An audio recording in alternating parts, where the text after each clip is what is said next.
peeling anything or preparing anything that's really earthy, you know. I love this breadfruit. It's one of my favorite things to cook with. One of the important things of preparing your ulu or breadfruit basically is to get the excess sap that's on the outside. As you can see before, you see all that sap there. You want to kind of like make sure you get all that off, you know. I mean, nothing's wrong with it, but you just want to make sure you get some of that off, okay?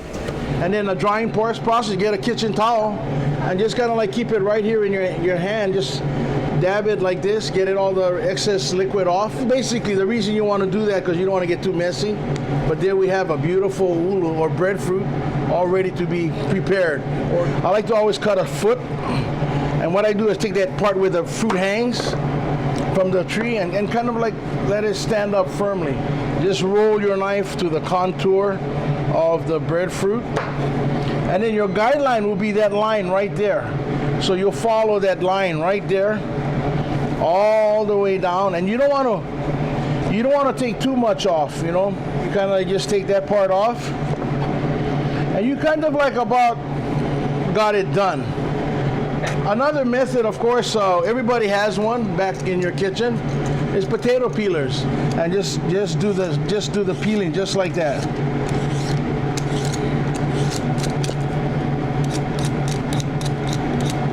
And there we pretty much have a nice, beautiful peeled breadfruit without really using that much energy.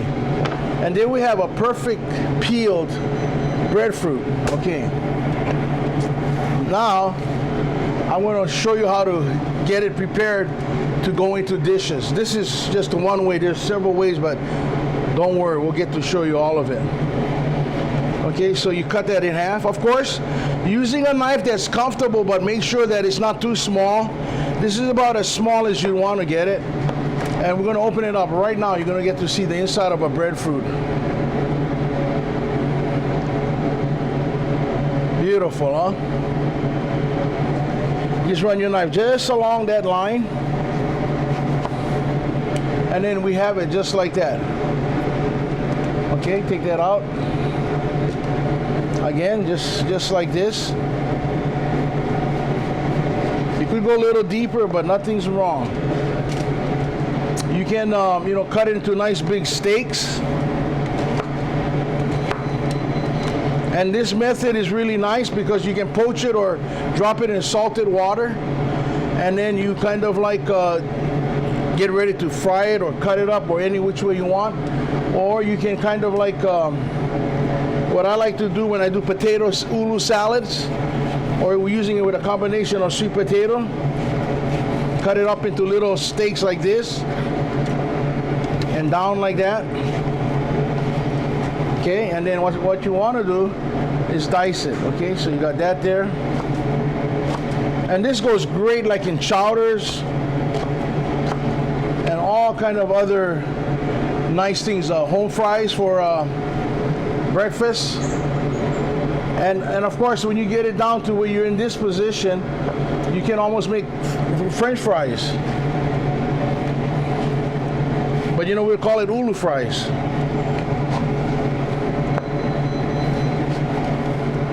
You see, again, it's so simple, but it's definitely one of my favorite things to cook.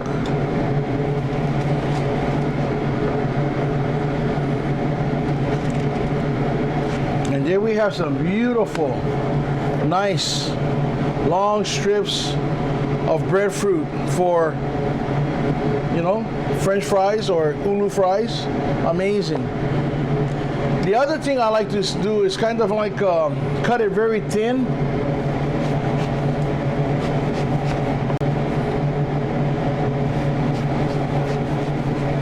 And steam it like this. Like big steaks like this, steam it. And then you can poach fish or do any kind of seafood or even a steak. And then you dust this in ulu flour. Then you pan fry it till it's nice and golden brown. And then you put your fish or your steak right on top of this bed of breadfruit or the ulu. It is definitely a winner, one of my favorites. You can always just core it, cut it in half and steam it. And I mean, I don't use the word core, but just cut it in quarters and steam it whole like that. Works out great. Again, get a comfortable knife that you like to use. I like to just roll it just like that. Again, the breadfruit, like you've never seen it before. Okay. Again, put it flat down.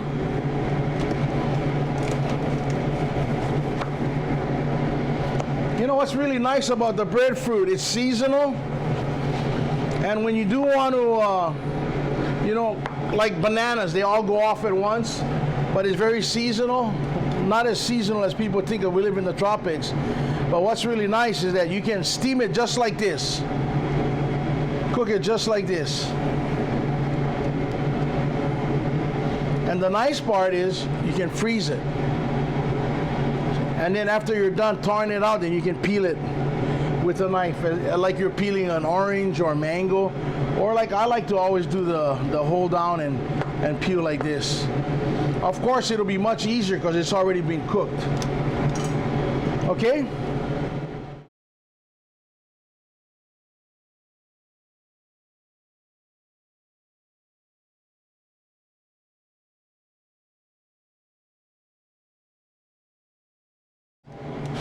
Okay, one of the things that you want to do besides making sure you get all that excess sap out in washing, you want to kind of like get a light salad oil or an olive oil or even a spray, but you got to kind of be careful because it does leave on the spray you might have a little taste, but on these kind of products here where you're going to, like a light olive oil or just a vegetable oil, perfect.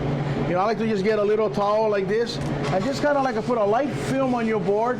And the reason for this is it just has a little sap that might come on.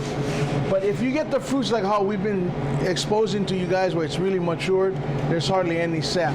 And then in your steaming or your pots that you're going to be using, I do the same thing too. Just a little bit of that and just kind of like rub it in like how you do a you know, cake pan. You know, you want to just get all that oil all over the steamer basket. You know, real simple. It kind of like leaves a nice coat, and it also makes it easy for you to clean up. That's the nice thing about it, okay? It's, we're gonna boil it Portuguese style. We got a little Hawaiian sea salt, chili pepper, and crushed garlic. We got our cut ulu.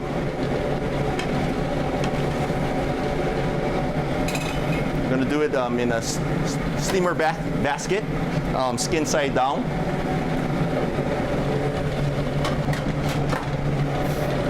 We got diced ulu for stews, chowders, and salads that we're gonna put in a little steamer.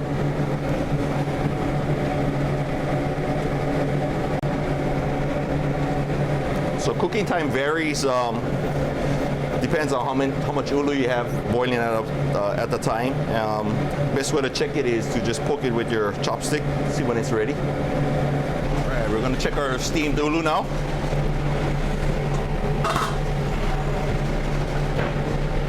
The ulu's done when you stick your toothpick, your chopstick in, and it comes out cleanly. Comes out easy.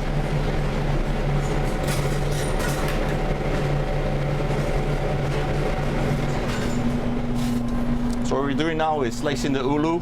You can do it with the skin on or skin off. Slice it thin to make chips. Slicing the ulu on the slicer, soak it in water so it doesn't oxidize.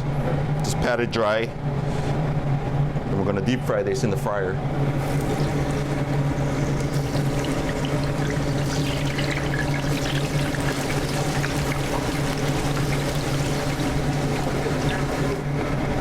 Using zero trans fat oil, deep frying it at 350 degrees. Take the chips out, strain it. The chips are gonna come out real crispy and they're not as limp as when you put it in. Nice golden brown. I'm gonna flavor it a little bit with a little salt right out of the oil. Ulu chips. Chef Scotty and Auntie Shirley kind of like poached it earlier with some garlic, sea salt, and hot pepper flakes. So now we're gonna do a real interesting style that I've learned a long time ago from Hawaii's best firefighters. Basically to roll that into a little ulu flour, which we have right here, ulu flour. And then we're gonna pan fry it to golden brown. The just remember the ulu's already cooked, so it's a real interesting way of doing it. But I love cooking it and eating it like that. You know, we got gluten-free ulu. Oh. The little garlic in there going. You got the pepper flakes. I'm gonna add some butter.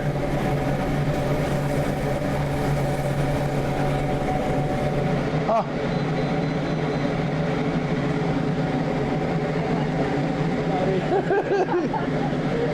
Ulu like this, the best. And then when you get kind of like the ones that are really, really ripe, the real nice thing to do is cut it in half and wrap it in foil and just bake it in the oven. And when it's done, you can do some really nice savory dishes with it, or you can do a dessert with it. So anyway, take the stem out here, or just cut it out. But you just got a little hole like this. Leave it like in a dark place where it don't fall over. Put a little salt in there. And what happens, it ripens it so it's really soft to touch. Then you can either bake it whole like that or split it and wrap it in foil like what I'm going to do right now. And then you just split it in half like this. That's it. Don't have to do too much to it. Just like that.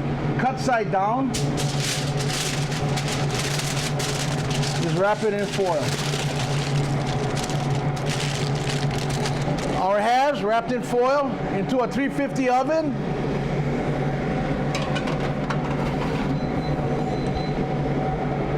Like that, covered, 45, maybe an hour, done. Peel it, and then of course you can do whatever you want to do with it, but that's just another method of cooking it. Well, I'll tell you one thing, Scotty, Auntie, Shirley, it's amazing how we created all of these wonderful ulu dishes with just one product, the breadfruit. This, just not even tipping the iceberg, but made all of this. So Chef Scotty, why don't you talk about what you got there going? All right, we have some pineapple salsa that we use with our ulu chips. We have some ulu fries, good with burgers or just by itself. We have the Portuguese style way, we dipped it in the ulu flour, fried it, finished it off with some butter. We also have some island beef stew using ulu rather than potatoes, carrots, onions, and the various other vegetables.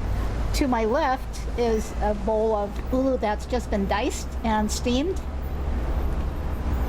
Ulu salad with Okinawan sweet potatoes. And the Portuguese method of cooking with salt, pepper flakes, and garlic. Fantastic. And then of course, you know, all the different cuts. You know, we did the one to we can poach and use it as an underliner of fish or chicken or any kind of dish you want to do with the thin slices.